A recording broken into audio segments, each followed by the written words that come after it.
दो तोतों की रोचक कहानी। एक समय की बात है, एक राजा शिकार करने की इच्छा से अपने समूह के साथ किसी घने जंगल से गुजर रहा था। उन्हें काफी देर तक तलाश करने पर भी कोई शिकार नजर नहीं आया। वे धीरे धीरे उस घनघोर जंगल के अंदर जाते गए।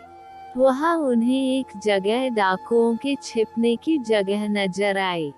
जैसे ही वे उसके पास पहुँचे ही थे कि वहाँ के एक पेड़ पर बैठा तोता बोलने लगा, पकड़ो पकड़ो, एक राजा आ रहा है।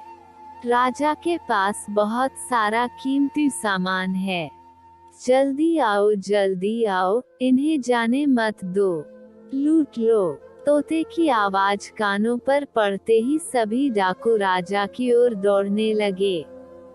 डाकुओं को अपनी तरफ तेजी से आते देखकर राजा और उसके सैनिक भी अपनी जान बचाकर कर भागे।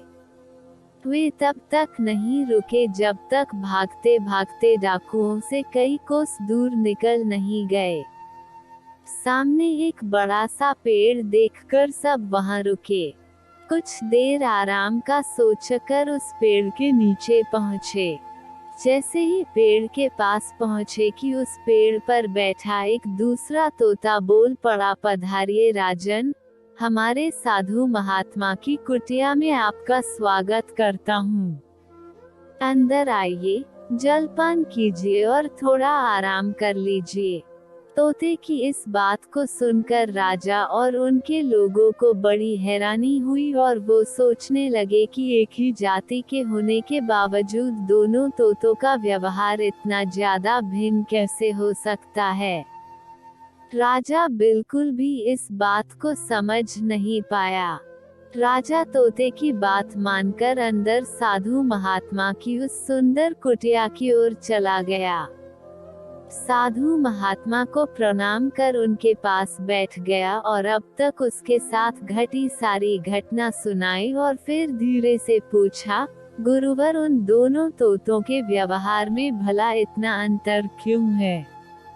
साधु बाबा ने राजा की सारी बातें सुनी और बोले, राजन, ये सिर्फ संगति का असर है, बस और कुछ भी नहीं। डाकुओं के साथ रहते रहते पहला तोता भी उन्हीं की तरह हो गया और उन्हीं को भाषा बोलने लगा है।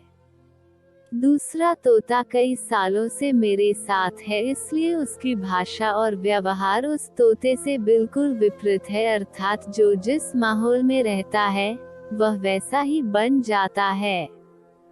कहने का अर्थ है कि मूर्ख भी विद्वानों के साथ रहकर विद्वानों जैसा बर्ताव करने लगता है, और अगर विद्वान भी मूर्खों के संगत में ज्यादा समय बिताता है तो उसके अंदर भी मूर्ख वाले गुण आ ही जाते हैं।